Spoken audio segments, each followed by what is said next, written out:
Hello, America. It's time to check the nonsense at the door, clear the cobwebs between your ears, and have a rational-ish conversation. This is the lost art of common sense. That's right, America. I'm Josh. And I'm Kevin. And I'm Matt. And this is the lost art of common sense, brought to you by our merch shop. Link in the description below. This week we have a special guest, Tom Joseph. He's going to discuss, voter integrity and how he got into the American Street Party, American Main Street Party. And we'd like to welcome to the show now. Hi, Josh. Thanks for having me on your show. Not a problem. Thanks for putting up with all the technical difficulties, which we are experiencing this week. So sorry about that. Yeah, if there's any audio problems, we're sorry. If you wouldn't mind, just give us a brief rundown of your background and what inspired you to take on the issue of voter integrity and come up with America's Main Street Party. Sure. My background, engineering degree. I worked early in my career in factory automation. I then started actually an accounting firm where I employed people to work from home. But during the COVID, I was really concerned that just partisanship was going to kill us. And I wanted to do something about making things less divided, I guess. But I didn't want to run for office, and I knew if I did something, changing laws was kind of impossible.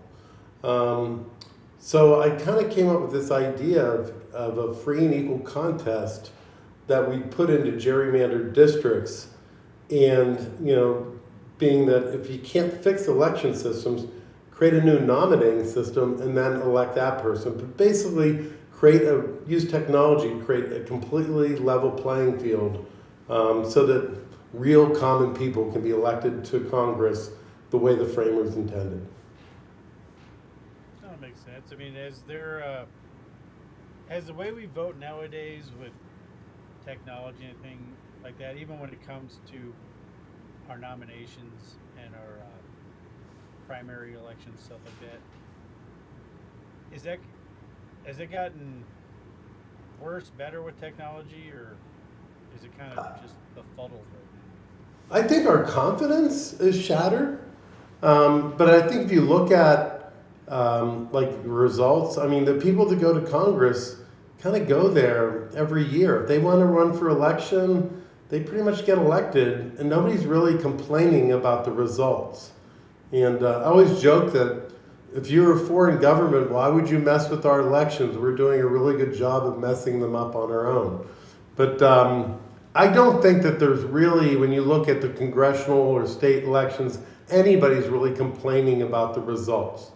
To me, we lose our vote not on election day, but when party leaders basically withhold election funds in front of our representatives, say, you vote for this legislation or we'll support somebody else. This is what's happening in back rooms in both parties, is that people with money and people with power are making the decisions on behalf of the people, and that's not the way it's supposed to be. We're supposed to be able to hold our representatives accountable. If they don't represent us, be able to put a different person in there. And the system that we're putting together will allow that to happen, because to me, the system doesn't work when we elect the first person. It works when we make them go back through the free and equal contest to make it again. It's like the Olympic team. Would our Olympic team be any good if you just, once you made it, you got to stay on the team forever? No, I mean, that'd be ridiculous. So we need to really set the same bar for going to Congress that we set for basically everything. But certainly, if it's good enough for what we do in sports, it should be definitely what we do in government. Yeah, I kind of think that, because we ran into something like that in the last election cycle down in San Antonio between Gonzalez and Brandon Herrera, where it was the primary, and the RNC was dumping a ton of money in to keep the incumbent in. And I don't think they should be dumping any money in our primaries.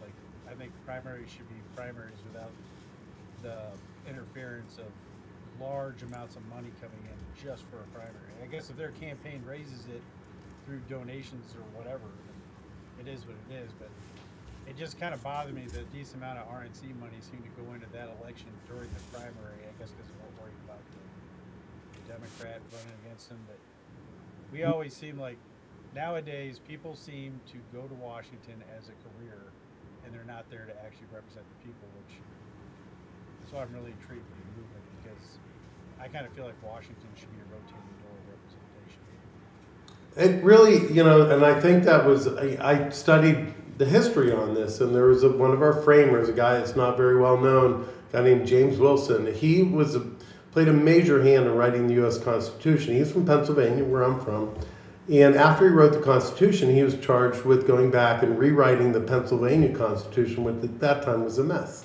And he is credited with adding the words "and equal" to what to that point was the free election clause. Back in 1689 in the English Bill of Rights, they decided that elections should be free, meaning that anybody should be able to run.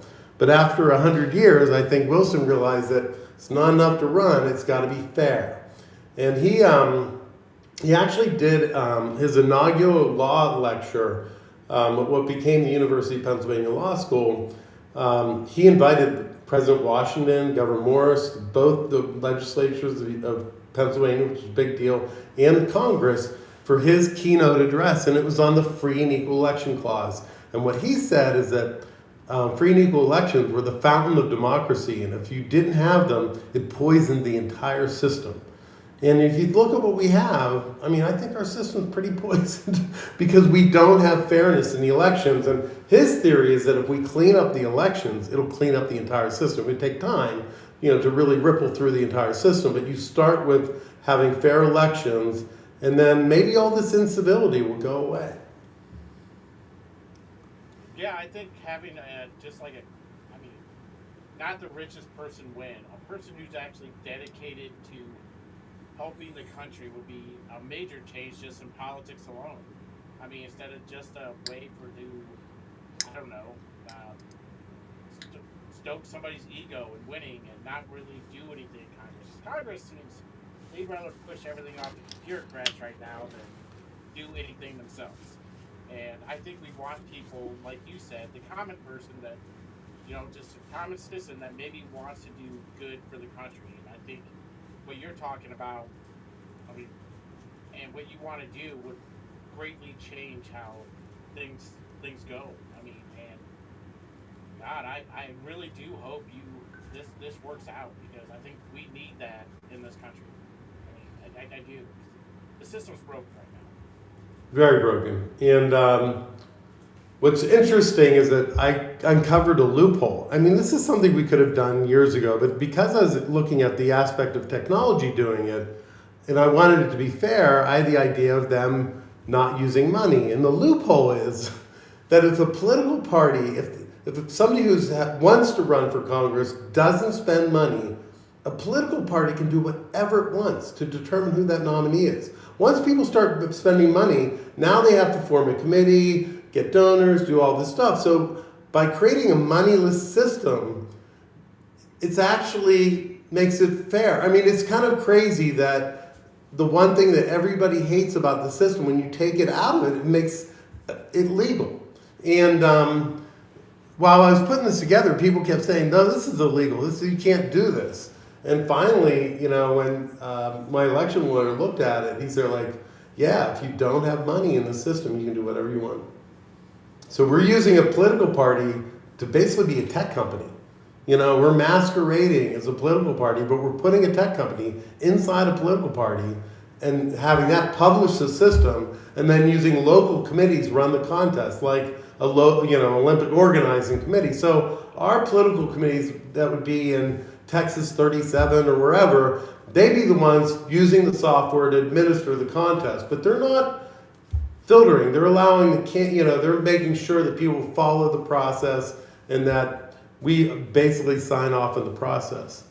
But this is a very early stage. I mean, we have a prototype. We're going to come out with a beta release of the software sometime in the next month or so. We want people to be able to download and play with it. Like, we want to run a mock election, so people can figure out how this works before we run it in an actual election. Because when we do this, I want to win. I don't want to go and lose. I want to make sure that, you know, we go somewhere and we know when we go in there that we have support from the district for the process. We're only going to pick select districts where we think we win and do it like a business. A business doesn't launch a product where they think it's going to fail. They wait till the product's right and they go where they're going to succeed and they keep going at it. And that's what we're going to do. Makes sense. Were there any like specific other, I mean, obviously money's a big one because I know anytime it's election time, especially in big cities, you just get inundated with nothing but ads. I guess does your concept address the things that, like I said, nowadays with free and fair, secure elections, stuff like that? There's a couple aspects of that. One is that, you know, that people get equal consideration. So we're designing it so that every candidate in the portal would have an equal number of seconds of video, characters to fill into a field, pixels on a screen. So that in that sense, everybody will get an equal shot once they're in the system. What we're doing from an advertising standpoint, the party is being built on a shoestring. But the idea is that we want to attract a super donor, somebody that put the super PAC money together to back the candidate once they win. And that super PAC is like a marketing department. So instead of, Josh, you getting inundated with these terrible political ads, we see this more like a public service announcement. The super PAC's coming in and telling the district, hey, this contest is coming to you. If you want to run, here's how you do it. Once the contest is running, they'll remind the public to download the app, to vote, to do their public service, but it won't be nasty. It'll be just like, hey, this is contest, this is the way it works, this is why you should do it. And by the end of the contest, we hope that there are more people participating than would participate in the public primary. So if we can outdraw the public primary in our primary, then I think our winner goes in as favorite. You know, they're not a spoiler. They're going to go in there, and it's going to be, you know, we think like more of a pink representative in a red district and a baby blue representative in a navy blue district. That's our goal. We only want to go into gerrymandered districts. We're not going in swing districts. Well, and it seems like with the way you're making it sound, I mean, ultimately, I think the people that are looking at the candidates in your primary will kind of get to know them better and actually probably understand the issues more, because this is the way I'm kind of picking it up. You would like download it, go to it, say you could scroll through each of the candidates, see what their platform is, see the concerns that they're wanting to address if elected, to where people are actively going or clicking on their phone to learn about the candidates. Because when you hear it on the radio, when you see it on TV, when it comes across on when people are scrolling their 30-second, you know, entertainment, morphine, or not morphine, but endorphin kick. Yeah. Morphine kick. Yeah. Nobody pays attention to them. They're gonna hit skip right away. I mean, I don't. I mean, I have a pretty good idea. Anytime there's a primary, I'll scan through the candidates, and I unless something just, I can normally pick my candidate out pretty good. But I like how it sounds with your app. You can actually go in and do a lot of the research on your app. Does that sound right? Where you get a good idea of each person? Yeah, I've been working with college students. One of them came up with this idea of having what we're calling issue indicator, that the local committee will determine what 7 issues are going to come on before Congress up in the next election cycle. And they'll pose those questions, and all the candidates must answer those 7 issues. So you as a constituent could go in there and say, I care about these 3. Let me see how many people match up. And say there are 50 people in the contest. It may bring you back 24 people and say, that's too many. I'll add a 4th one. Now it's down to 12. I can endorse all of them. We're using a thing called approval voting, where in the early round, you get to vote for as many people that meet your values. So think about this. Americans are lazy. We got to make this easy. It's got to be like Wordle simple. So they have to go in, you know, you go in there and say, hey, I match up with these 4 or 5 issues. Here's my set. I endorse them. We go to a top 20. Now you go in there and say, I got 5 or 6 left. You may decide to engage with them, or you say, let it ride. Let's see who makes the top 10. At some point, you know, you're going to want to make sure that one of your finalists make the top 4. When we get to the top 4, we want to do what we're calling a virtual town hall, where we'll get questions from various places in the district post it to the 4 finalists, let them add more video content. Now we're trying to figure out what we do at the final 4, but we're thinking about ranked choice voting in the top 4. But we don't want to let the public figure out how you get to a top 2. And then we want to do a final debate round, because you should really always pick between final 2. I mean, what contest does ranked choice as the end, So we see that final vote, people vote, the winner gets 50 or more percent, that person goes up against the incumbent, typically in a red or blue district. And we think at this point, the people are bought into that candidate. I mean, they've nursed that candidate, through 5 rounds of voting. I think it definitely helps with engagement for sure, to do all that, and it sounds like it would be easy for them. Do you have any projected election cycles where you think you'd be able to implement this, and I know you say you're looking for not swing states, but I mean, are you honing in on any certain areas yet? I got to get traction, frankly. I mean, this is, I was telling Matt before the broadcast that we're just starting. Our goal last year was to get this proof of concept done. We are now in a development cycle. We're not gated by the technology. The technology is really can rapidly be developed. You'd be surprised how much is being done with secure election systems. I know you guys want to talk about that. But what we really have to do is get support. But one of the things I thought would cost a fortune was really to build the secure infrastructure to get voter identification. I firmly believe that if you're going to do mobile voting, you have to be verifying those voters visually. This has to be a very secure thing. So what we found, I'm working with a group called the Digital Democracy Project. These are veterans who have taken, investing time to basically implement systems where voters can tell their legislators how they want to vote on specific pieces of legislation. And the legislators want to know, are these actual people in my district? So the Digital Democracy Project is using an application called Votes. Votes is a blockchain encrypted technology. It was developed by the military, so that it was underwritten by the military, not developed by them. They subsidized the development. So the guys on submarines and in war zones who couldn't get ballots out could vote.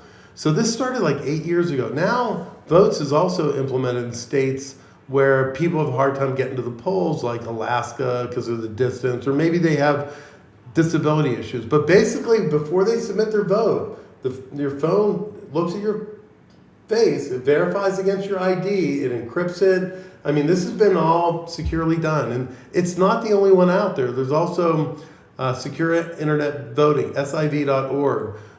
This is another nonprofit that's building secure mobile voting systems. This is being used, I believe, in Ukraine to help them because they can't get people to the polls.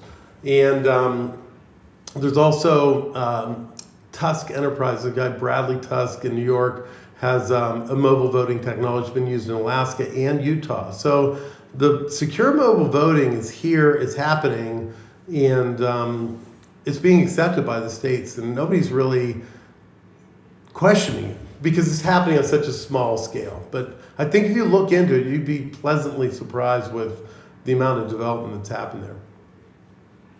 Yeah, that's going to be my big question, was the security issue, because I was like, well, anytime you add anything internet-based, there can always be, you're always worried about the security of it, bots, stuff like that, or, people just not. So I'm glad you addressed that issue, because that was my big concern with this whole thing was, how do you not prove that somebody from another state is voting on this? But yeah, if you had to match it up with your ID, I think that's a great idea. That was my big question. We also want to do a thing called virtual polling locations. If you think about it, when polling locations first came out, they were small enough that everybody could know the person that was there. But they got so big that you really can't have that recognition.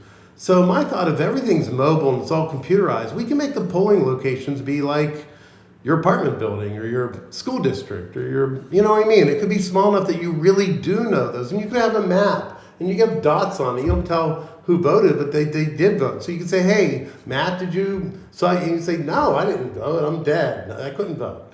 And, so I tried really hard. Sorry, I can't do tried it. really hard.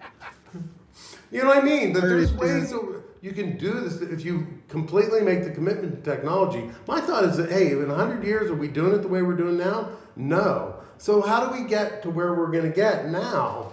And if we do it through a nominating system, it gives us the ability to play around with it. And if you don't like the result, don't vote for that person in the election. I mean, it's not an election system. It's just a nominating system. So this is an opportunity for us to have a sandbox where we can play with this. And say one of them does get corrupted, we can just run it over again. Well, I'm assuming it works basically on biometrics, and then, like you said, the blockchain.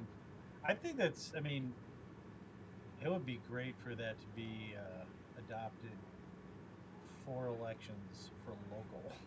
But anything like this that gets people more engaged in who's running, and I mean, because we're all about. I don't care if someone's a Republican, Democrat, far left, far right. I just want people to vote. It's the most important thing that we can do as citizens, and it's just. I'm not really against it being like, even if like a platform like yours was somehow adopted to where you could theoretically, oh, it's election day, flip my phone, scan my face, everything, and vote. I mean, I don't like standing in lines because I have bad back.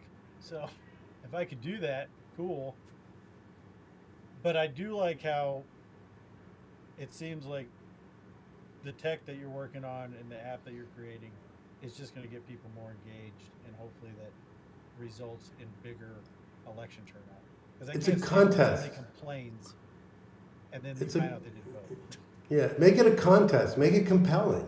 Like, I think the parties don't want to make it compelling. They just want to send you these stupid text messages, say donate $3, $5, and we're getting bombarded with people outside our district. We want this to be a private contest within the district where outside donors, the media have no say. It's just really the people. The only currency in this system is an endorsement from somebody in the district. That's the only thing of value. And if you make people run through that system once they get elected, they will be accountable. They will not care about money. They'll just care about getting reelected. And I think in that type of system, you don't need term limits. Because a bad person will be voted out, and if you have a great person, let them keep going. Well, and I think the reason why we don't have term limits issued in the Constitution is because nobody wanted the job, and they definitely didn't want to stay there, for life. No, I mean, Wilson wrote played a big hand in writing the Constitution. He believed that if we had free elections, that people be accountable. People are not accountable in the system, and that is the biggest problem. That they can vote however they want, and they come back and they know in at least 85, 90% of the districts, the party's going to support them. And if they don't, they're getting somebody probably more left or more right than them because they didn't do, the party's bidding. Well, that's what would be nice about that in the primary, if there was like, hey, well, and then they could bring it up, and like, I just noticed that with a lot of, especially the talking heads on all the news stations, they will say stuff, vote against stuff, and then when it comes for primary time, they'll go on there, I need your help, donate, come out and vote for me, because they're running against me. I'm not going to say any names. It starts with Lindsay, but he does it every election cycle. Every time he's up, he has to answer for all the stuff he did, and then he gets primaried. And I just think this was, and I do like the idea, like, you're right, there is no reason to have millions of dollars dumped into primaries. Like you said, when you have your candidate, cool, super PAC, stuff like that. But, I don't know. I do like the idea. What do you think, Matt? I'm sorry, I was having a hard time hearing you. Sorry about that. Well, that would have been a nice thing to know earlier. Yeah, it would have been. That's the wrong way. Is that any better? A little bit. It's fine. Well, what do you think about this, Matt? I mean, we haven't heard from you yet. I want to know what you think. Tom, I mean, I think the app is a great idea. I think doing that's good. I was kind of with Kevin on the security issue. I was wondering how you would do with hackers and just people trying to get around everything and double vote and everything. But if you have to have the IDs, I think that's a great idea. Absolutely. Yeah, I mean, I'm gonna let you know, I had an idea that, I mean, it's not like this at all. I thought that even Congress people, when they go to Congress, should have an app. And if you want to take this idea, I'll let you. They have an app, they send it to their constituents, and their constituents vote on if they want a bill to pass, a law to pass. It should be the kind of majority of what their constituents want. Then by their time, by term limits, if they have like a negative, like let's say they only vote with the constituents 25% of the time, you can look at your app and be like, this guy's not looking out for you. I don't know. I mean, Kevin, that's exactly what the Digital Democracy Project's doing. That's what, in fact, they do a scorecard on the legislators. They just have to get more people to download. I think they have about 30,000 people in Florida. Obviously, Florida's way bigger than that. So to get a representative sampling, but the reason we're working together is that they believe that if we get involved in these primaries, that's a more compelling reason for people to download the app and start engaging. But we want to see this be full circle, like use it to get the people in, and then the back end give feedback to them on how to vote for legislation. But the key thing is that there has to be a system of accountability, and we do not have that. Do you think this technology that you're working on, especially with the biometric blockchain, that would be adopted for That's what, the reality, it is actually been implemented. I mean, votes is accepted. It's done on a, elections are managed on a state-by-state level. And if you go Google it, you can find out in Wikipedia exactly how many states votes is accepted in. But it's usually for exceptional situations, like they have to accept the military ballots, or they're accepting it because people can't get to the polls. But Alaska is moving towards mobile voting statewide, accepted mobile voting. In Utah just had a primary. The Forward Party tested mobile voting in basically their own party primary, similar to what I'm pitching. So we just have to keep pushing the envelope. And I'm trying to approach this, like I said, like a business, not like a political party. Because I think if you launch a political party, it'll fail. But I know apps succeed every day. So, if we're going to be smart about this, we'll just try to capture more and more market, go where we're going to succeed, and just tackle it one step at a time. Because we don't have to reform the entire system. We just have to get enough people on the left and right elected under the system where you force the election of the speaker back into the main chamber. That would moderate Congress. That would moderate the House. If the parties now elect the speaker outside the chamber, so they're electing a party leader. If you put it in the chamber and you have 4 factions, not 2, it's going to be a moderate House Speaker. No matter, it has to be. Yeah. Is there, just thinking about the things that might come up, maybe, I don't know if you're trying to evaluate, is there a way of, like, say if somebody complains, like, this happened or that happened, of auditing the system for verification? Stuff like that. Like if somebody complained, like, oh, I think I won the contest. No, we would audit the system from the get-go. I mean, my background is in manufacturing, originally in statistical process control. I mean, successful manufacturing companies audit their processes. And then I'm now in accounting business, so for the last 30 years. And we audit, and you check things. If you don't audit your processes, you don't find errors. There could be things that aren't even crooked errors. It could just be errors, something that isn't working right. So you need to make sure that you're auditing those processes and you're finding problems. Like somebody said that this is 100% accurate. When you have millions of records, that's hard to believe. So in a world of statistics, there's usually some deviation where things are errors. But that doesn't mean that you throw out the results. It just means that you figure out why there's problems. And you just try to have less and less problems. Work it down. I do like the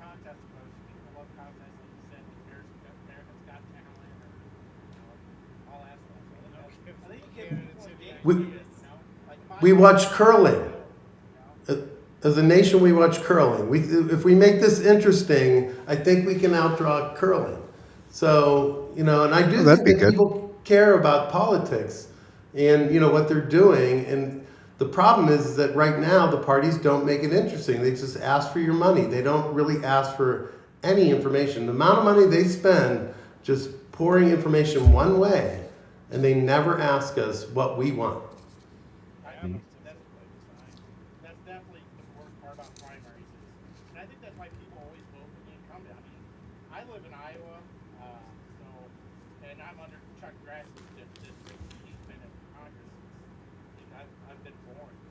So, I mean, it's just that people just find a name and they just go with whatever the easiest check mark is. And they don't really want to look at primary against them. Or, they don't want to put the work in. So, anything to make things easier to make people actually want to be engaged is always better. I mean, I think the more citizens we get engaged in actually caring about how the system works and who's running the system and who's, actually making the laws for our nation, that's not a bad thing.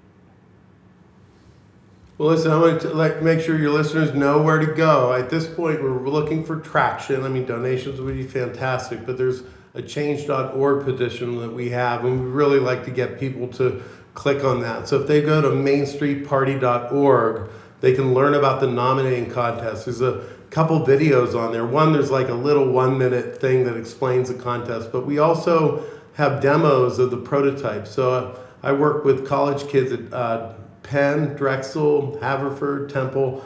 I kind of did, even though I'm in Pittsburgh, I built this around Philadelphia, figuring that it's the birthplace of democracy, may be the rebirth place of democracy. But these kids have come up with some great ideas, produced some really cool content, and there's some demo videos on there, and you'll be able to see that. And then we're hoping that within the next few weeks that there would be a demo app that can be downloaded and people can actually play with this on their cell phones. And when that happens, I will certainly email you so you can share that with your viewers. One more thing. A lot of the research, I may have mentioned James Wilson. There's a website, wilsonsfountain.us, where we kind of explore the history behind the free and equal election clause. And it talks about the strategy of how we're going to go after these districts. And also kind of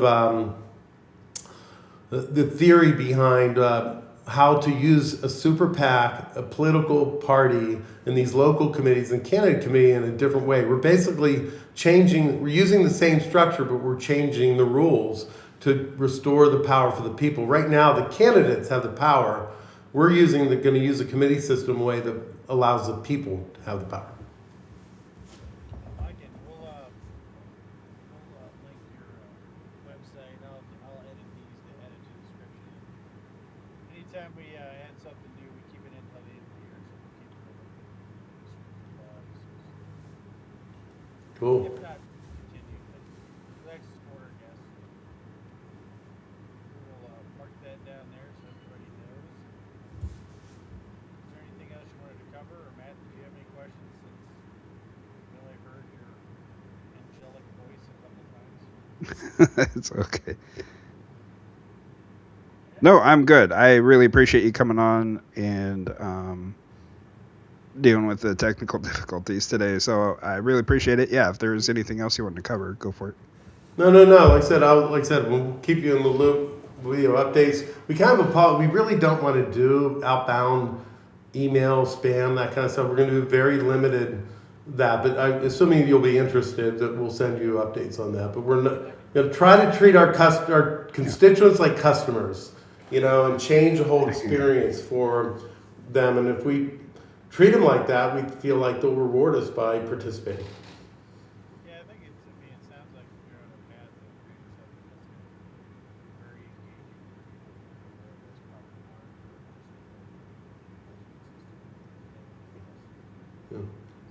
hard. Well, you have Ramon scheduled for your show here in the next few weeks. I was just about to tell Kevin that you can tell Ramon how he stole his idea. It's like The way you were talking, like that sounds really familiar. Oh yeah, he's a guest on the Mark He's like, oh, so I had this idea, and I don't know about this Ramon guy, but Why should really pitch in my idea? What I want to do. that's like before you say anything, I got this great idea. Well, they just expanded to 6 more states. He wants to be in all 50 states by the end of the year. Oh, Well, wow. I want to, and I definitely support what you're doing. I think it definitely lifts engagement. And I like what he's doing. And I get when people run, they kind of give an idea of who their candidate is, but like, it's just me, maybe getting older, but it annoys me when they talk about leaders. Technically, we only have one leader that's president. Everyone else in Congress are representatives, so they're supposed to represent what you want. So I like his idea, your idea. It's all engagement, and like that's what it's supposed to be. And if Yeah. your constituents don't agree with what you want to vote for, then they're supposed to have town halls and inform their constituents on why this is a good idea. Right. And if they still don't like it, technically, I don't feel like they should vote for it. Right. I don't know. I like it. I like all of it. I like how it's getting people engaged. I mean, we got very unengaged, very dull. I think people just make a lot of stuff for granted because there's too many shiny things in it. Yeah. Distracting. But yeah, Speaking of that, I like your neon. I like your neon. we got that. Try to do different virtual backgrounds since me and Kevin are actually sitting in the same room. It looks like mine. Well, I thought that was real. Oh. Now, one of these days, I hadn't looked into to make it, and we haven't got quite enough likes, shares, and subscribes. Yeah, get that. But that's going to be my future backdrop once we get out of my attic. Sounds good. Well, listen, guys, thanks for having me on the show. You get back to my Yeah, happy thanks for hour. coming on. Thank you for your patience. There you go. Oh, no problem. Technical difficulties there early, so thank you for being on and staying with us. I feel like, oh, these guys are a bunch of idiots. Hey, thanks a lot. You guys, good luck with the program. Talk to you soon. Thanks. Yeah. See ya. All right, Matt. So, could you hear us? I couldn't hear Josh whatsoever. Is it any better now? It's a little bit better now. You're still pretty quiet, but I can. That's why I messaged you early on. Be like, hey, Let me see something. Is it louder when I do this? a little bit. What the hell are you doing? He's petting a First fuzzy wall. one, second one, which is louder. I don't know what you're doing. Because I don't know how these microphones work. So we don't know if we're pointing them in the right Is direction. it better now? I can hear you a little bit better now. I think once you went to the What if it's 3, that I could way? hear you better. What if it's sideways? Yeah, we're using the sideways option on the. Oh, you know what? I don't know if we're using it right. Oh. I don't know, your internet. No, your internet's okay. No, it's just we have no idea where. How's that? Any better? Keep talking. Any better, buddy? A little bit. Better? Matt's. Can you hear me churn still? better? I can hear you. Yeah. Matt churns better. Kevin's just louder. You kind of tend to do this a little bit. You know what? That's why I have my mic almost in my mouth when I talk. That's why I Yeah. went away. Well, I mean, this all would have worked great if, things didn't just go haywire with like 10 Yeah. minutes left before the show. Yeah. So we're sorry, everybody, for starting late. Starting late, crappy audio. Jared said we don't sound bad, but I'm quiet. What's up, Jared? What's up, Jared? Hi, Jared. Yeah, I don't know. I'm switching to XLR. I don't know. It is what it is. Yeah, Sorry. we may do with what we have right now. Maybe next There's week. a decent chance next week I'm changing up my entire microphone setup. So. I mean, he seemed to hear you just fine. I was just like, I have no idea what you're saying right now. Well, maybe he did, maybe he didn't. I like the guest. I like his idea. Yeah, his idea was awesome, actually. Yeah. Me and I really didn't know what it was. I mean, to be honest. So. Yep. The funny thing is how you're explaining your idea, and you explained the guest that you set up for the show. The whole time you were saying that, I'm like, That's why I got on my phone and checked the website. Well, 'cause I'm pretty sure I we thought of had that. this lined up on the show. I'm pretty sure I thought of that before we had that guest. I always thought there should be more accountability in politics. Yeah, you know what? I'm gonna go But back so to I'm glad Ramon's doing it. We're going to vibe, me and Ramon, because we think alike. that was funny. So that way Kevin can tell Ramon that he stole his idea. Before you say anything, Ramon, I got $1 million idea, buddy. No, but There. yeah, I'm excited to talk to him too, because we think exactly alike. We have the same ideas. Keep kicking my camera. What are you doing? Okay, well, let's. I hope everybody.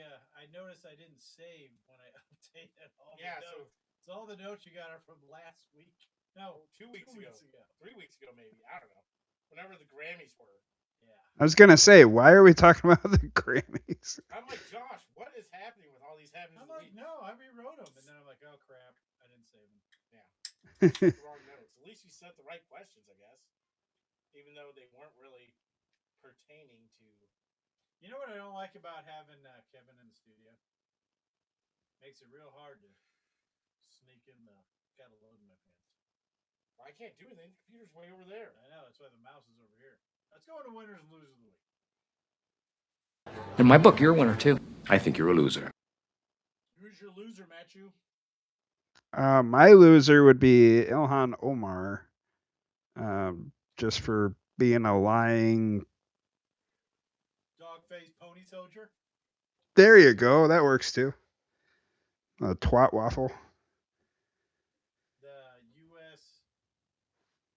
What is it? U.S. Democratic Socialist page put her and Rashida Tlaib are like the only two congresswomen that are like have a back. Okay, yeah, I can't hear you anymore.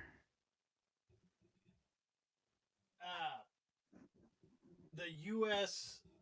There you go. Democrat. Stop turning the game down. I didn't do anything. Where'd you see me touch anything? You touched something. Now I can hear you both. Okay. The U.S. Democratic Socialist page put out that Ilhan Omar and Rashida Tlaib were like, I don't know, the best things to sliced bread. It's a bunch of bullshit about how they're brave, strong women. And I just commented, how to say you're not a serious page without saying it or something, just because it's like, really? Wait, you didn't like how she was yelling at the president, or just like a string of other stuff? Yeah, I mean, even Jeffrey said, if you are going to be yelling and causing a scene, don't come. And then she comes because she has to stand up for the people of Minnesota and all that garbage when she doesn't give a flying rat's ass about people of Minnesota, other than her people. But yeah, then there was the whole thing where the reporter was asking her about her winery, her wine company, and she's just BSing about that. And she's like, oh, you want some wine? And the reporter's like, honestly, not from you.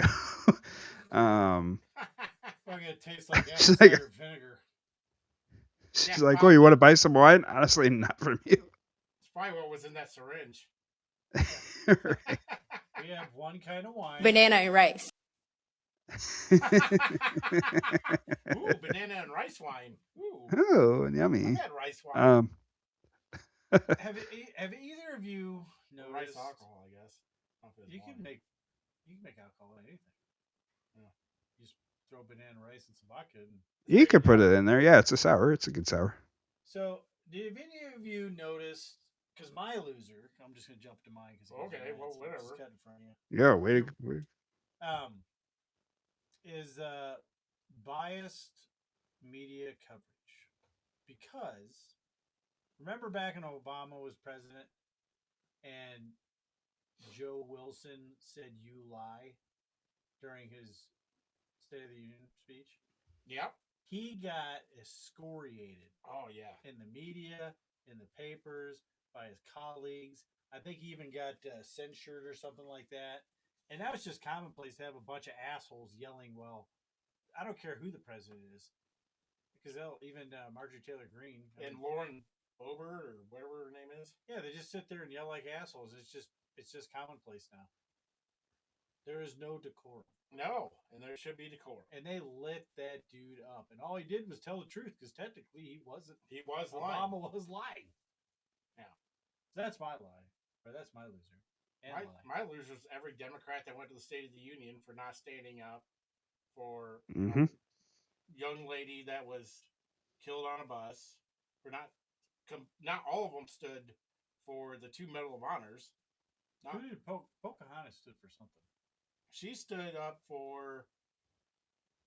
I want to say. Didn't a bunch of them stand up for not taking bribes, or not bribes, but Oh yeah, that's what she stood up for. Oh yeah, the insider trading. Insider trading. yeah, insider trading. Yeah, because that's when Trump said, "If Nancy Pelosi is here, did she stand up or not?" it's like, holy crap, you all stood up. Like, literally, I'm not going to lie, that might be the first State of the Union where I actually laughed out loud, like 2 or 3 times. Yeah, it was. I mean, because I didn't watch it. I watched the clips, and obviously they played all the funny parts. No, I watched Yeah, it all. I honestly forgot it was even on. I was at bowling, and then after bowling, my phone was blowing up with clips and stuff of this. And I was like, oh, that was on tonight. And we'll talk about it more in Happens of the Week. But yeah, my loser is all the Democrats except for John Fetterman. I think he stood for almost everything. Yeah, he didn't. He's like, and he wore a suit. He's like, if you're already mad at me for standing up for common sense stuff, like I love my country, then that's on you. And I saw John. Well, never mind. Go ahead. What? Because he's gonna be my winner. Who? So John Fetterman. Who's your winner, Matt? My winner is actually Brandon Bonta. He is a 23-year-old rookie bowler in the PBA. He won the Players Championship by bowling a 300 against probably the number 1 bowler in the world, number 1 or 2 bowler in the world. And yeah, it's his first major championship and first major event, I think. And yeah, he won it by bowling a perfect game, which has never happened before. So that was my winner. Are you a big bowling fan? I'm a big bowler, yeah. What are you talking about? Does he bowl? I didn't know he bowled. Really? Yeah. No. He's in a league. Well, I mean, I was in a league, but I was shit. No. He bowls a lot. I just went to drink. My bowling game. That's a good part of it. Yeah. Yeah, my bowling game was garbage, really good, garbage again because it was sober, that sweet spot of drunkenness, then hammered. I mean, Kevin did get called out on the intercom in a bowling alley as the dancing queen of lane 23. Because every time he bowled, he broke out in some weird dance. Every time. Yeah. We're like, oh, we got the dancing queen down on lane 23. Listen, I get excited about stuff. So. That's kind of funny. Kid must be pretty damn good to beat Roy Munson. So. Yeah. He said he beat the number 1 bowler in the world. Right, yeah. Munson. Yep. Roy Munson. I'm just saying. That's good. Yeah, I knew you knew what I was saying. I had to look. I knew you were talking about. Love that movie. Who's your winner, Kevin? John Fetterman, because he wore a suit. He wore a suit, and he actually just went against his party on a lot of these issues, and just like stood for the president, shook his hand. He just did the common sense crap that a person should do when they're invited to the State of the Union, and he stood in the right spots. If he didn't agree with the policy, he didn't stand.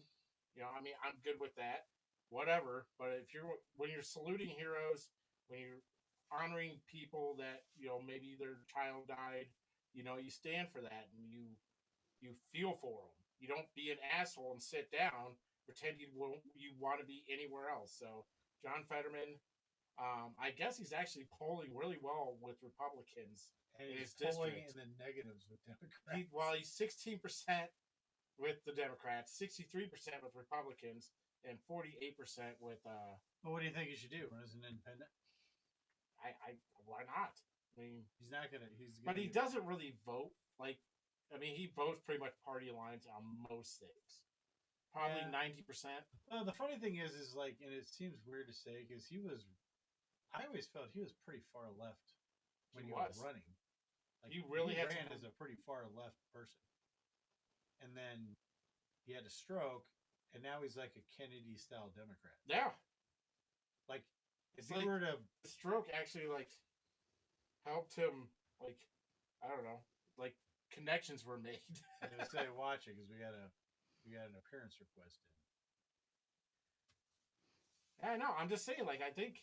I don't know. It's definitely weird. But if I was to chalk him up as like what type of Democrat it would be Yeah, it'd be a he's Kennedy more style. I mean, it's a Democrat of what the Democrat Party used to be up until about Obama.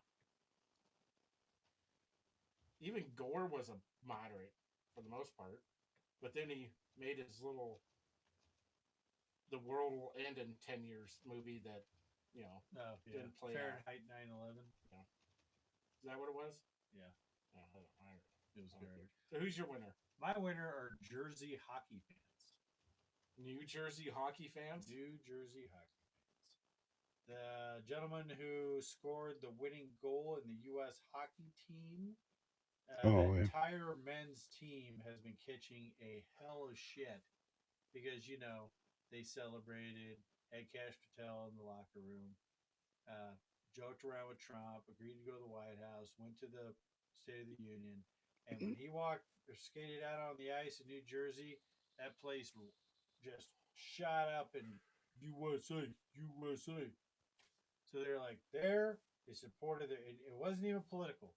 Everyone thinks that like by them supporting him and saying USA because USA won, the golden hockey, that it's a partisan thing. It's not. It's a patriotic thing. Yeah, it's what everybody should do. Everybody should be proud of their country. And I'm glad in New Jersey he was still able to do that. Yeah. So that's a good winner. Yeah. I guess now it's time for Trump Truth. Trump Truth. Trump Truth. Trump Truth. Trump. What I say is what I say. All right, so Trump Truth. I'm going to have to read it since I didn't save my notes. Illinois is spending hundreds of millions of dollars in trying to bail out Obama's badly delayed and tremendously over budget library. The neighborhood is angry as hell. It is a total disaster. And that is the Trump Truth of the week. Boop. What I say. Pritzker is in a little bit of heat because his brother was named multiple times in the Epstein files and had to resign his spot on the Hyatt Hotel. Yeah. That's just bringing a bunch of people down. They keep trying to attach it to Trump. And he's in there a lot. And I think it's because Epstein doesn't like him. Yeah. They can't point out where he did anything wrong, but they just want to say he's in there.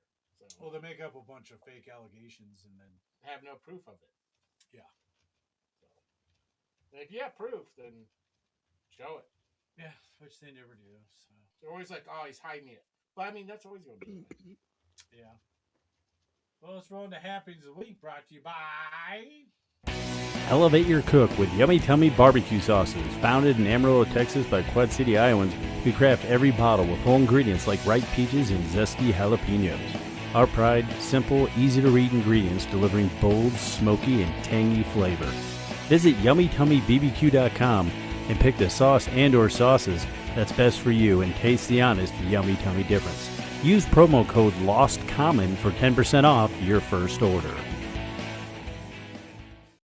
What's happening? What's happening? What's happening? What's happening? What's happening? What is happening? Yeah, all right, Happenings of the Week. Kevin, let's talk about Cuba. Cuba. Did you hear about Cuba? Nope. About was it 10? Have you heard about it? Yeah, about them killing. It's a weird. The entire situation. I don't even know what's really going on. They were saying that they're American spies, and so they killed them. Well, it was a. Was this in Puerto Vallarta? Is that what you're talking about? I mean, it was in Cuba. Is that where Puerto Vallarta is? No. I don't know. Are you talking about the cartel? No. We'll talk about that in a minute. Okay. This was, I guess it was a fishing boat. It had like 10 people on it. It was flagged American. It was an American-owned boat. And I don't know if it necessarily had U.S. citizens, but they were legal U.S. residents or whatever on it.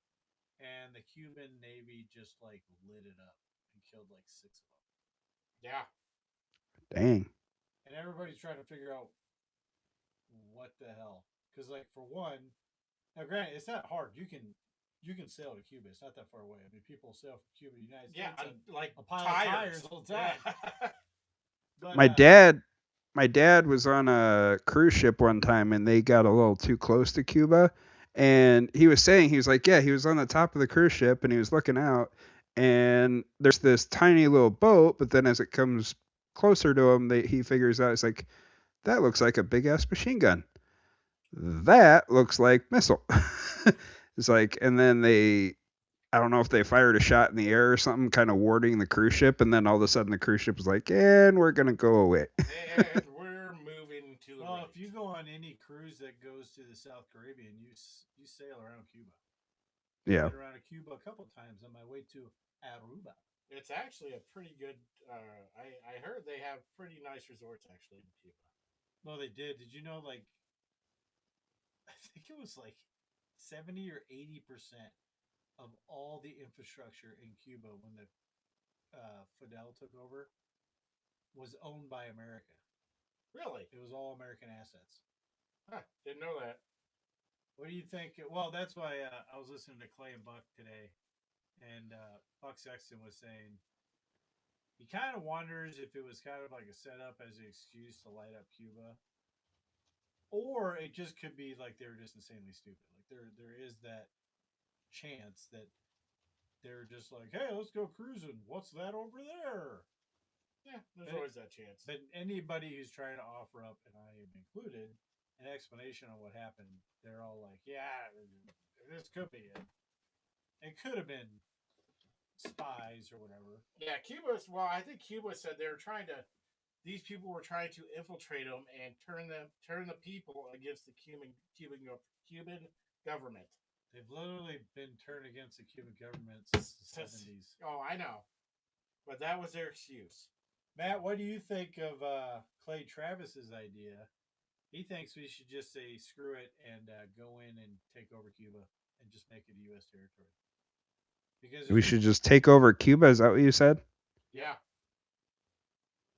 He's just like, you know what? At this point, we might as well just go in, take it over, and say screw it. They don't have a military. They don't have any fuel. There's nothing they can do to stop us. Plus, I mean, it's like, what, 60, 90 miles away from the... It's not far from the Florida. I know that. Again, I mean, we could, but honestly, people float in with tires and like mattresses. Yeah. I don't know. I'm kind of a live and let lie kind of guy. I don't know. We could go in there, like you said, it wouldn't be too hard, but I don't really see a point at the moment. But that's just me. Yeah, we can't even get a lot of our own country under control. Why are we going into Cuba? Well, I think he was talking about, I don't know if it's in the maybe courts. Tom Joseph's app will help that. Possibly. We could do a poll on it. Yeah. They can have a contest on whether or not we take over Cuba. What country are we taking over next? Can't even get Greenland. Well, yeah. Travis was talking about like some kind of... I don't know if it's going through the Supreme Court. Maybe that's what they're waiting for. But like something about American assets in foreign countries and whether or not like those governments can take it over. And if they rule that they can't, then that's a green light to go in and take 70% of Cuba's infrastructure back. I mean, I get why. I don't understand why we never actually went in and wiped them out anyway, because they've housed the Chinese, Russians, the Taliban, and they're right next to our coast. So the fact that we allowed that to happen, as long as we did, I think is actually kind of weird. Or at least, just blockade them to where they can't do anything ever. It's just me. But Matt likes the communist leaders in Cuba. I didn't say he liked them. That's why he loves Justin Trudeau. It's Fidel Jr. He's jealous of Katy Perry. Oh, yeah. Totally. Hold on. You're into Merkel, but not Katy Perry. What? Meghan Merkel. Meghan Markle, yeah. This is Merkel. No, it's Markle, I think. Isn't it? What Markle are you or Merkel? The Duchess. The Duchess. Oh, I've just seen Suits too much. It's good, but Apparently, you haven't seen American Idol enough then. no, I know who Katy Perry is. The Elmo shirt on SNL. It's wonderful. She's been to space. She's been to man. yeah. She's an When she got astronaut. to space, that's when I was like, okay, you are too fucking You are too out there, this out of this universe for world. me. You're That too was an out of the world all-girl for me. flight, Matt. How dare you disparage it? They're all That is- astronauts. That is funny how they point out how all of the dick ships come back without a scuff on them, and then they show the SpaceX, and they're like half burnt to shit. Yeah. You know why? Yeah. Because you're technically not in space when you go up with what is that one called? They technically are in space, but they just go past like the Very Not edge of it. outside the stratosphere. atmosphere. Is it stratosphere or like the? Dude, it's where the Red Bull guy jumped out. Yeah. Yeah, you know the scorches. They go coming that out the high. Atmosphere, right? Yeah. So how can you be in space if you're not outside the atmosphere? Yeah. It's like there's a. You're just in technical- inner space. There's a. You're just in technical inner space. area You're not where- in outer space yet. Yeah. Yeah, it just has Dennis Quaid. Was He's yeah, been in inner Dennis space. Quaid? I was like, oh yeah, inner space. That was a movie. That was a Isn't good that movie. Owen Wilson No. said that in Armageddon? Steve Martin. No, it was Owen Wilson in Armageddon. What did he say? We're just in inner space right now. We're not even to outer space yet. He might have. Yeah, he might have said Exactly that. what There's I an just actual said. Movie, Have you never seen Inner Space? the movie. If I have, it was a long Dennis time. Quaid, Steve Martin. Was it Steve? I don't think it's Steve. Martin. No, isn't. That's a weird pairing. That's a weird pairing. It's the guy who played Jack Frost in Santa Claus 3. That's Martin Short. Martin Short. Martin Short. And Dennis Quaid. Steve Martin. That is Short. a what the. Here, you know what? I think I know what Matt's movie review Oh, of that's the a week good next movie. No. week's Next gonna be. No. It's a good No. movie. You just wait till you meet the cowboy. You're gonna like it. I think you A are. 1987 film, is it Yeah. anywhere? Okay, that's weird. Meg Ryan. Yeah. Yeah, it's got a lot of good Back actors. in it. before she like really jacked up her face. Yeah. So Meg Ryan was hot. It I is can't believe I've never not. seen that. It is not streaming anywhere, so I'm not gonna see. I will find it. I will send it to you, and you shall watch it. I will sir. send you $4 so you can rent it on Amazon or something. Yeah, there are some movies that actually aren't on Amazon. Yeah. I was gonna go to Scream 7. Do that. Oh, you didn't like scary movies. Scream, not a scary movie. So what do you guys think about the cartel takeover of and burning down cities after they killed El whatever Mucho or Cucho or Yeah, I'll send you the $4 to rent it on Amazon. I can afford $4. Thanks, guys. I can't. I know I make less than You're both not of you. wanting to watch it. Heck, We Kevin, have, Just we have more- don't do want to stuff watch. for the $4 that they'll send it to if you. more people will like, Don't. subscribe, and share our shows, maybe I could eventually. We have one person watching. Well, probably because they go on and like you can barely hear us. Yeah, I did turn the gain up a little bit more. I think hopefully next week we have everything figured out. Yeah, I'm surprised he could hear you. Honestly, I was just like, He answered What? every little What? every Wait, little what? questions. Yeah, he sounded like he knew everything we said. So, And I'm pretty sure Yeah. he may or may not have gotten tired of talking to us. oh, he definitely got tired of talking to us. Well, He definitely wanted to leave, but I think no, Yes. that was my bad. I think he might have probably had a schedule because I mean, people who are more important than us or have you know things to do. I really do. he had to I get wish to I happy would've- hour. I wish I would have understood more about. That was my bad. I misinterpreted what he was doing. I didn't. Like, I understand why he was doing it, but I wish I would have looked into what he was doing more specifically. Yeah. Well, see, this is where your regular day job is really ruining your I know. podcast life. Like, share, subscribe, and Like, watch. Yeah, do all those things. So We if you're have watching made this, we have made $5 on Rumble. ooh, we hit the 5-0. It only took 5 years. We make $1 Dollar a year. Oh man, I don't know what to do with that money. Don't dare take it out. I can't afford the taxes on it. Well, seriously, we could probably send it to Matt to watch one movie later on. It's like, all right, I emptied out our entire Rumble account so Matt could watch Inner So Space. I can watch Inner Space. Yeah. What? Oh, it's were on you guys' YouTube. I thoughts could on- watch it on YouTube Oh, there you go. On the yeah, car- they for do $4. movies on YouTube. For $4. Oh. You can't watch it for free on there? It says $4. I haven't looked to see if I could watch it for free yet. So you guys just not going to answer my question about the.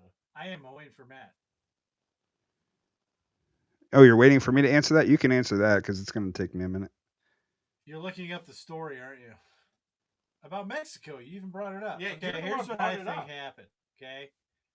I think that the Mexican government is corrupt as shit, but there's an ongoing understanding that the cartels do not mess with tourist areas. Yeah. And that guy did. Like, apparently our FBI, maybe our military had something to do with their training, but they crossed the line. Yeah, Mexican government. It was like, nope, this is not. We allow you do. You can do a lot of things. This is one thing you can't do, and they killed the dude. Yeah, I mean they wiped them out. They just But went then, ahead and did them. like the cartel rose up and started burning down cities. What are you doing, Matthew? I'm seeing if I could watch that movie for free on YouTube, and I cannot. Huh. We'll talk about Mexican cartels. I'll be right back after I jump through the foam cover on my stairs. God, if everything Mexican- goes black, Josh trips. Just wait until you see pictures of this taped together studio we set up here. I'll be back. This- I kind of want. Can't wait. All right, Mexican cartels. They are very misunderstood people. They are very lovely people. They're not even listening to me.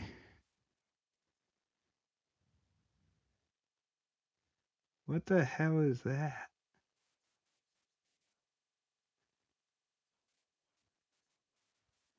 Holy cow.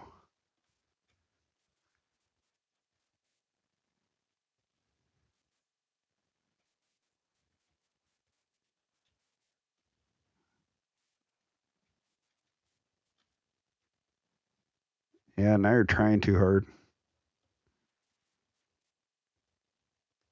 Well, he did say that we were very professional looking. So he was a good guest. I was surprised he was very patient. That was good.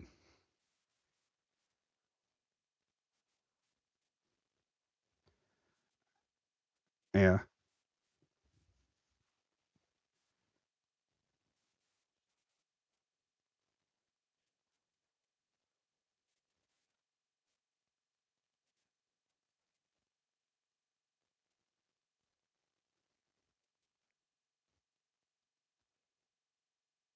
Yeah. No, he's a good guy. Bad people. They're very misunderstood people. They're very misunderstood. They're very kind people. When you get to know them, they're very entrepreneurial and yeah, I got nothing.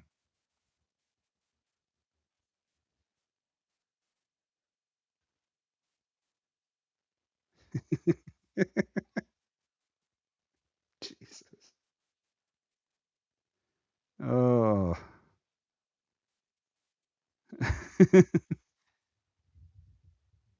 Lion. Band going somehow. I mean, it's mariachi. Yeah. Yeah, it's mariachi. You're supposed to have a lot of energy when the mariachi band plays. Yeah. Oh, what did you guys think about the first time winning gold in hockey since 1980 and the reactions to both teams winning? I thought it was awesome. Fuck Canada. Yeah, well, I'm wondering, do we get Canada now? What do you mean? We With should. Trudeau, so they can't have. We own them. We own them or now. our sport. Well, we took their sport, Yeah. so We can You take saw their that country. picture I sent you. Yeah. yes, Yeah, of the eagle. very violent. Very awesome. Very America. I sent it to my aunt or my stepmom. She's so she's from British, but she grew up in Canada. What? You have a very weird family. Very weird family. Very, very interesting. Your aunt's your stepmom. I don't know how that goes. Well, it's what's his name's mom. It's my cousin's mom. You know. Yeah, I get it. That's right. Anyway, so my stepmom, yeah, she's technically from Britain, but she grew up in Canada. So, and she was a big hockey player in Canada when she was younger. And so I saw that picture and I sent it to her and I was like, okay, we own you now. Okay, thanks, bye. She did not like that picture very much. Like weird. Huh? I wonder if that will be reflected in when it comes Christmas time. Doubtful. No gifts from Matt. I don't get anything anyway, ever. One hockey puck. What'd you think of the? So, was it the girls' hockey team? Like, it didn't seem like the team themselves, were being No, they're going to the White House. Trump said they were going. the women's team. Yeah, they're going to. They refused. They just saying no. They're going. Trump said they're going to the State of the Union. They just weren't Oh. going to be there. Well, no, I saw an official reaction from the team, and it didn't seem like they were being combative. Now, like, because I listened to Glenn Beck and Clay and Buck every day because I get AM radio. I wish I had a radio. But he said basically like the women's hockey team, they don't have any money. Yeah, Like the men's team is made up of millionaire hockey players. yeah. I think Trump said he's flying them out to the White House. So basically, He just hadn't met him yet. So all the crap that we've been hearing, all the solidarity people are trying to attach to the women's Yes, hockey league is just made up. that's what Trump said. State of the Union. He was going to meet them. Because he said congratulations to both men and women, and he's looking forward to meeting the women in a few weeks or something like that. Huh. So Interesting. I was like, that's weird because I heard a lot of shit about the women's hockey team not wanting to go and all this shit. So I would take it from Trump that they confirmed it with him or whoever. Yeah. So I didn't hear anything they were pissed about going. I just heard a lot they of people were declined to talking go. Shit about them because they hadn't met them yet, but I don't think that was really their doing. You know, they didn't say no. They just didn't meet them yet. Yeah. So Trying to think since I don't have my notes. What else happened? the State of the Union happened. Did it? That happened. So personally, I think it was the best State of the Union I've ever seen because, like I said before, I laughed out loud 3 times. And Trump made basically the Democrats look horrible and called them out on it. Like, how are you not going to stand for a young woman who died and her mother who's obviously grieving right there? She was crying and they didn't want to stand to be like, hey, that sucks. I mean, she was from Ukraine, which is what the Democrats were in love with for 3 years. So it doesn't even make sense there. Then he called him out for another woman who detransitioned. I think it was that woman, that girl who won the lawsuit or whatever, for detransitioning. Oh, yeah.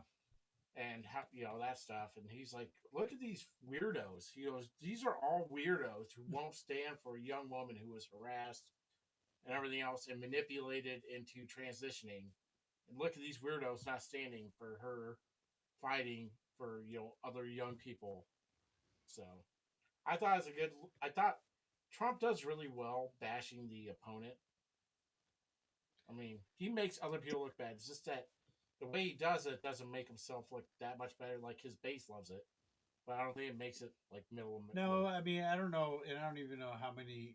I would say probably a decent amount of independents probably watch the State of the Union. But if someone was, like, thinking maybe we need Democrats and then they saw that reaction, because I am curious about these polls and, like, I just don't understand. Maybe people do have a short-term memory, but how in the hell could you consider giving the Congress back to Democrats after the fact that the hyperinflation we dealt with, being locked in our houses, not being able to go to work, not sending kids to school, trying to force people to get vaccinated?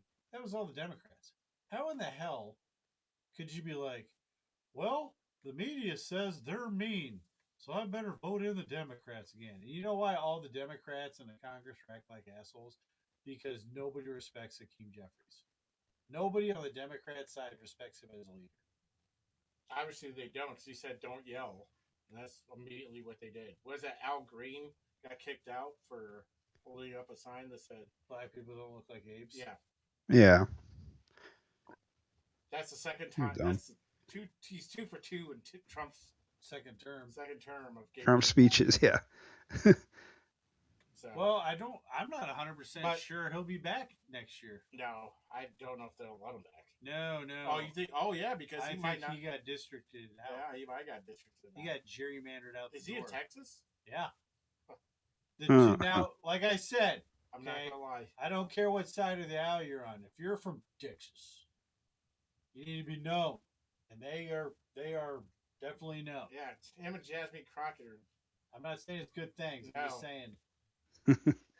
But Jasmine needs to go too. She's district out, and she ain't going to get the primary for Democrat, by the way. But to your point, the only way the Republicans lose the midterms is by people not going out to vote. She might get the nomination. Why? Because apparently there's a lot of Republicans that are voting for the primary. Can you vote for other party in Texas? Yeah. If you're an independent. You can't in Iowa. If you're an independent, you can. You can't you can be an independent and vote for either party, but you can't be, if you're a registered Republican, you can't vote in the Democrats primary. Oh no, apparently there's been some people who changed. Yeah, and that's what some people do that. Pulling the old I say on paper I'm Republican, but in real life I'm independent. But if you're a registered Republican, you can't vote for the Democrats primary. Oh, yeah. Well, shicky darn. But I thought it was good. I thought the State of the Union was good. It wasn't much on policy. It was more on people. Giving away 2 medals of freedom. Giving 2 medal of honors, medal of freedom to the hockey player. And then a Purple Heart. Then 2 Purple Hearts to the one. Oh, 2. Okay. Yeah, the one who south of the equator. Yeah. What'd you say? South of the equator. Yeah. Venezuela. So yeah. Venezuela. Gotta say it right. But it's someone said, and it's just Trump. He's a TV guy. Yeah. He makes it a production. It's not just a speech. Yeah, he's been an entertainment guy most of his life. So yeah, I mean, I thought it was awesome the way he framed that final stand up. If you think the government should be for protecting American citizens before illegal aliens, he knew exactly what he was doing with that, because before leading up to it, he was just like, I'm gonna get him here. And then he said it, and it even woke that other guy up, that one Democrat who was sleeping. He was like, is he seriously gonna ask this? He's like, yep. And he said it, and nobody stood up, and he's like, you fucking idiots. Yeah, I mean, made him look bad. That's what he did. The right people were. Well, but you look at the left and like, oh, they were so strong and blah blah. Like the people on the left, and I guess TDS is a real thing, but I mean, really, seems like it. I just don't get it. I don't either. I mean, I don't either. I just don't understand. Do I agree with everything Trump does? No.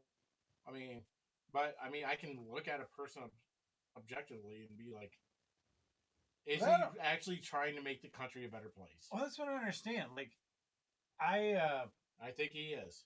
I was one of those crazy people that listened when Obama ran and wasn't surprised at any of the stuff he did. And then I was severely disappointed when he got reelected, because I thought he was. Oh, I didn't think there was a chance he was going to get reelected. He wouldn't have if Mitt Romney wasn't such a spineless. He could have destroyed him, and he never did. But I was very disappointed when he got reelected, because I felt like he had the country on the wrong path. Again, I don't know if Mitt Romney would have been a whole lot better. Mitt Romney would have been another George Bush. Yeah. And then Biden, horrible. I don't know how that. Well, I think we all know how that happened. But you know what? I still give him props on certain things. Well, 19 million more people voted in that election. Well, that's what's funny. How people are like, they talk about, oh, they're going to steal the election. Oh, you mean like those 14 million or whatever votes that disappeared that you guys are just pretending never happened? Yeah. Somehow there's this curve, this bell curve from 2020 or from 2016 to 2020 back down to 2020. Well, and nobody put two and two together. What happened to all those votes? Yeah. Look, fat. Look, fat. See, I will give him props for that. Oh, that's the best thing he's ever said. Oh, and this. These are the kind of guys you like to smack in the ass. See, now, if we had Biden derangement syndrome, we couldn't find that funny. No, it's hilarious. It is super hilarious. Funny. It's good. That's what's funny, though. You have people that really don't pay attention to politics and what's actually going on, but somehow let somebody in politics completely dictate their entire life. I just read an article where people are worried about Trump's mental acuity anymore. I'm like, you just went through 4 years of basically pretending a tree was a president and saying nothing's wrong. You had an 80-year-old put on an hour and 40-minute production. Yeah. And going strong through it. I mean, I don't know. It's like Clint Eastwood talking to a chair. yeah. I don't know what else went on this week. I don't know. I thought there was some stuff, but Being we have no show notes. I just totaled this whole. This I had a lot going on this week. Yeah. Josh broke a water line. I didn't break shit. And that wasn't this week. Oh, well. If I had, which I didn't, it was nature and physics. We'll go with that. Snowball fight in Oh, did you see that? Yeah. Oh, that. Yeah, New York. Yeah. and then Mondami said, "Oh, some kids." I'm like, people can see the video, right? Yeah, they can see. Yeah. It's like, it's not a. Go ahead, Matt. It's not like the snowball fight in Elf. This is just like people throwing snow and ice at officers being assholes. Yeah, Mondami's like, "Oh, those rascally Utes." The old Utes. Yeah. I like how in New York it's easier to vote without ID than it is to shovel the sidewalk. Shovel a side. That's because you needed 2 forms of ID and like something else to prove like that you live in. You need 2 forms of ID, 2 copies of pictures or something to prove it's you, and then I can't remember what all it was, but. And then he told everybody to show up at 8 a.m. So this lady did, and a couple people did. And then they're like, "Oh no, you can't show up till like 8 p.m." She's like, "Great. Well, I have a snowblower. Can I get paid double?" They're like, "No." Yeah, I saw that video. That was pretty good. So yeah, nobody would do anything anyway. Another thing to State of the Union, Trump was like, "Yeah, I actually like Mondani. He's a nice guy. His policies are crap, but he's a nice guy." I'm like, yeah. He goes, "I get along with him. He goes, his policies are just garbage."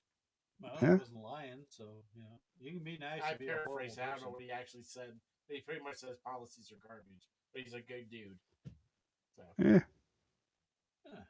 He might be a nice guy. I don't know. Possibly.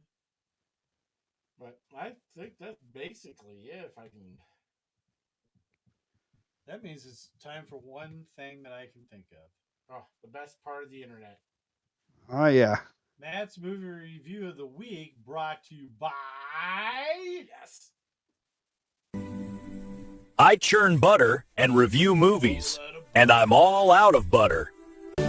Matt's churn butter, no butter's better. We give him the title. He watches the movie. You get the opinion you never asked for. This is Matt's weekly movie review. I like movies. Hey everybody, this week's movie review of the week is going to be called Friendship, starring Paul Rudd and Tim Robinson. This movie, it was Kevin's suggestion that I watch it, and it was okay. It wasn't the best movie in the world. A lot of people were saying it was the funniest thing they've ever seen. It has a lot to do if you like Tim Robinson's comedy. for the most part of his career, he's mainly been a writer. He did a lot of SNL. He's done a lot of random shows, and stand-up is what he's known for. But he plays this very painfully socially awkward loner who doesn't really understand how normal human interaction works a lot. He's desperate for connection, desperate for validation. And then Paul Rudd is his neighbor. And when he comes into his life, Tim basically latches onto him like a leech, and it just becomes obsessed with him like a stage 5 clinger. And he doesn't know how to react to it. He's like, if anybody else is talking to him, he's just like, I don't know. But Paul Rudd, he's teaching him these things. He's showing him how to crawl through city sewers and eat mushrooms and stuff like that. And he thinks it's the best thing in the world. But then he just becomes a little uncomfortable with it, I guess. But it's his one shot. He latches onto him because he thinks it's his one shot of having an actual friend. And that's kind of where this movie lives. It's uncomfortable. It's filled with cringe-worthy space of this guy just trying way too hard while the other guy slowly realizes what's going on and just tries to distance himself from this guy. Again, if you know Tim Robinson, you know his comedy. It's uncomfortable. It's awkward. Sometimes it works, but other times it makes Michael Scott look like a normal saint. But overall, I kind of like this movie. Paul Rudd did a good job. He was kind of this normal guy, played a weatherman, so not too normal, but a lot normal than Tim. There are moments of this movie that worked. It was laughable. I kind of liked it, and I'm a huge fan of The Office, so I did like some of the cringeworthy stuff, but it just got a little weird. It got kind of weird and obsessive for me, but I liked it. Kate Mara played Tim Robinson's wife, who's kind of faithful, I guess. I'm not sure. Can't really tell on that one, but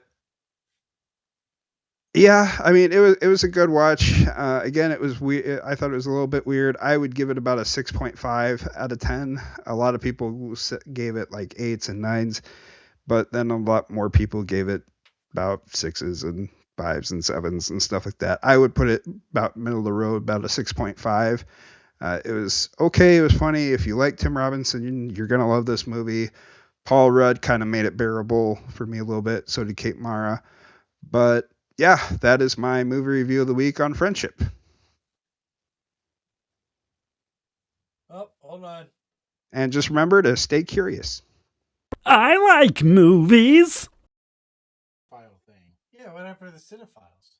I don't know. I know why you say it. I thought about saying it, but then I kind of fell off my script, and yeah. But then I looked up and. But I agree. I thought it was about a 6.5, 7. It's some like I like Tim Robinson and some of his skits on like the Netflix series he has. Like some of them are hilarious, but some of them are like Jesus. Yeah, there were. I mean, the movie wasn't all bad. There were moments in there that I was just like, okay, yeah, this is funny. I can get with it. But then there are other moments like with the toad. Yeah. I was just like, what is happening right now? And then there was parts that were really fun. I thought were funny, and some parts I'm like, what is going on here?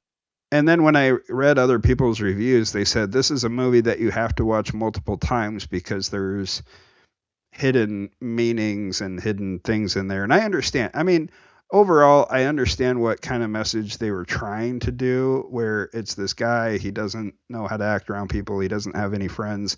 So when he finds someone that gives him the time of day and is nice to him, then he just becomes overly obsessed with that. And he becomes so obsessed with it, he kind of goes away from his wife a little bit, but then he changes and he grows as a person.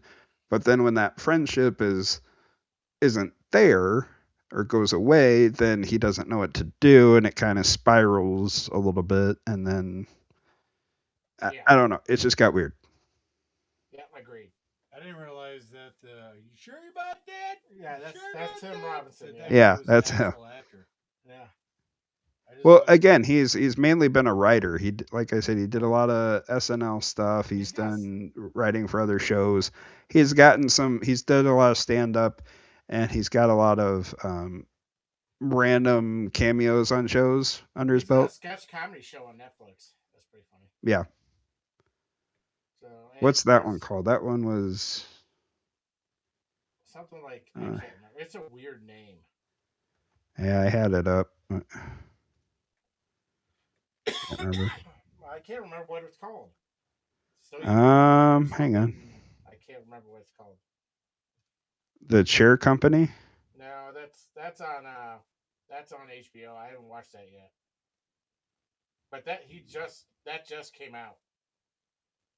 Oh, High on Life too. No. Digman.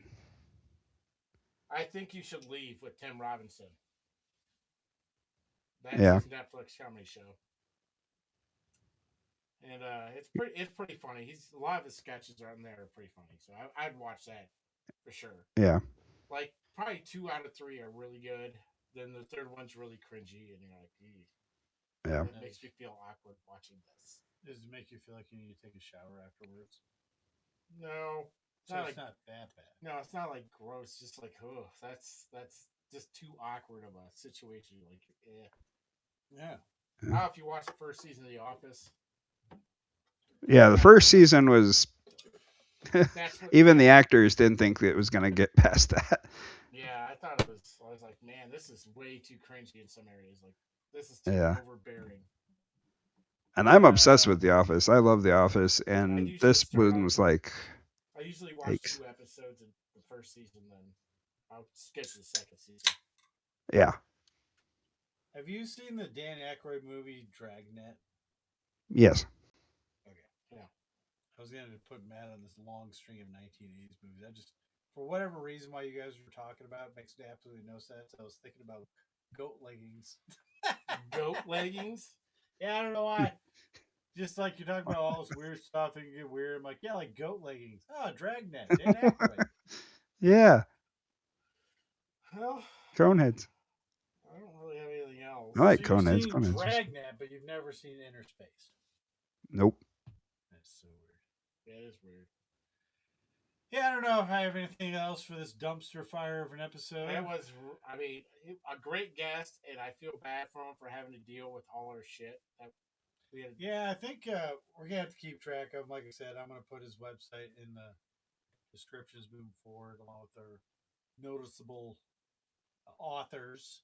And we'll have to have him on once he gets a test run going. And yeah, hopefully he does actually keep up with us, and gives us updates. So hope he does. Yeah, I'd like to see how it goes. So what do we got next week? Doctor, she's running for superintendent of Atlanta schools. Oh. Is that the? Is that who? Is that what it was? Or am I sitting with somebody else? Next week, next week is all you, Kevin. Oh, it's my show next week. Oh yeah, we're going to be talking about Mars. Maybe aliens. I don't know. We do have an opening. So we have Raymond Perez on March 12th. Kevin's app adversary. Not adversary. March 19th is Dr. Nelva Lee. She's the superintendent. I think I completely said the wrong name. I just guessed. She's the one running for the state superintendent in Georgia. State superintendent. I'm actually looking forward to that. And then March 26th, we have Dr. Chase Spears.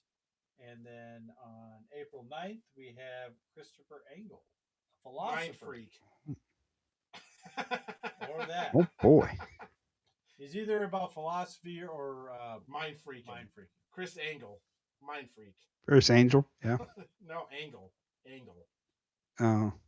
So, but that's the first thing that popped in my mind when I read his name. So, but I can't get it out. Hope he's not watching this No one's watching this episode, so don't worry about that.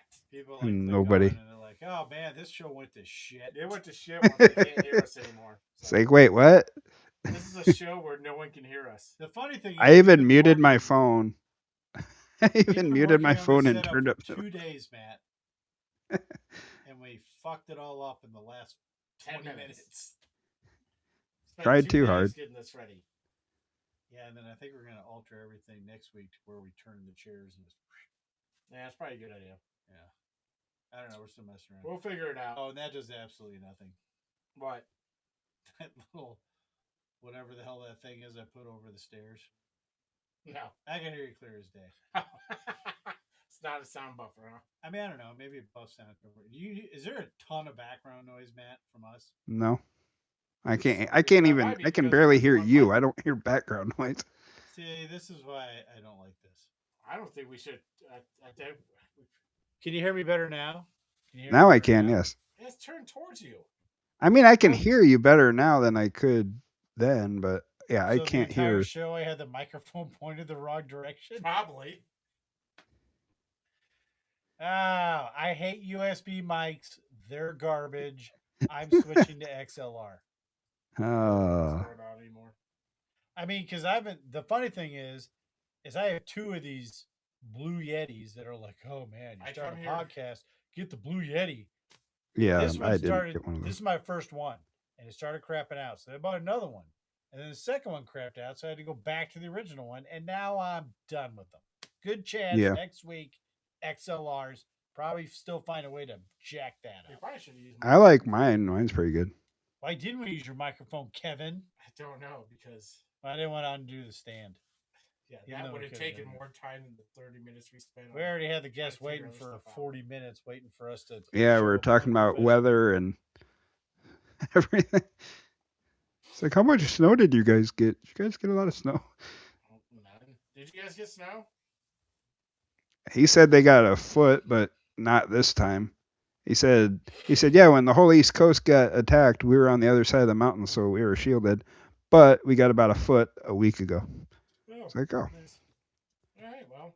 All right, we should probably end the show. It's going nowhere. I don't know. We're talking about how crappy it is. We got more viewers now than we did 10 minutes ago. So. All right, well. We appreciate anybody that's viewing. We appreciate anybody watching, listening, watching after the fact. Again, we apologize for the technical issues, but sometimes it is what it is when you have no idea what you're doing and working on a shoestring budget. But yes, we do appreciate everyone for liking, sharing, subscribing, tuning in, watching, listening to the podcast. I'm going to have a real hard time uploading this audio podcast. We should probably listen to it before you upload it. If we can't hear it, there's no reason to. Well, what we'll do is I'll probably cut it to the guest segment only. Yeah. I'll cut it from the guest segment to Matt's movie review, and then that's it. And then cut out all of us. Yeah, that makes sense. There are 2 important things. Once you changed it, the guest and Matt's churn butter. That's and it. Just end it after the churn butter part. Just yeah. Don't even put my review in there. Don't even put my review in there. Just put the churn butter. Actually, we hear you fine. You might as well put the review in. We're the only part that sucks. Yeah, you sound wonderful. Oh, thank you. I mean, I can't believe you came on and you had microphone problems. I'm like, what is going on? Yeah, I was like, really? Well, I know. I was like, it says I'm fine. I'm like, how does this happen to where we have bad mic right now, and then you come on and we can't hear you either? Then the guest came on. Oh, yeah, and he came on like earlier. Oh, thank you for getting on time. And we're 100% not prepared. Oh, yeah. All right. Well, classy. Let's end this shit show. Well, I'd like to thank everybody for watching. This was The Lost Art of Common Sense. I'm Josh. I'm Kevin. And I'm Matt. And this was The Lost Art of Common Sense. Common Sense. I don't have a poster, so I'm pointing towards the sky. Common Sense. Yes. Just fuck it up everything is all we're doing. All right, well, we'll see you next week, everybody. You're not even gonna do your bye. Oh, yeah. Keep that vinyl spinning. Remember, don't be boring. Who gives a shit? I just said see you. Stay curious. I'll see you next week, everybody. Maybe. I just said see ya. socialism. We're all in this together. Remember, kids, socialists are retarded. Oh, yeah! America! America!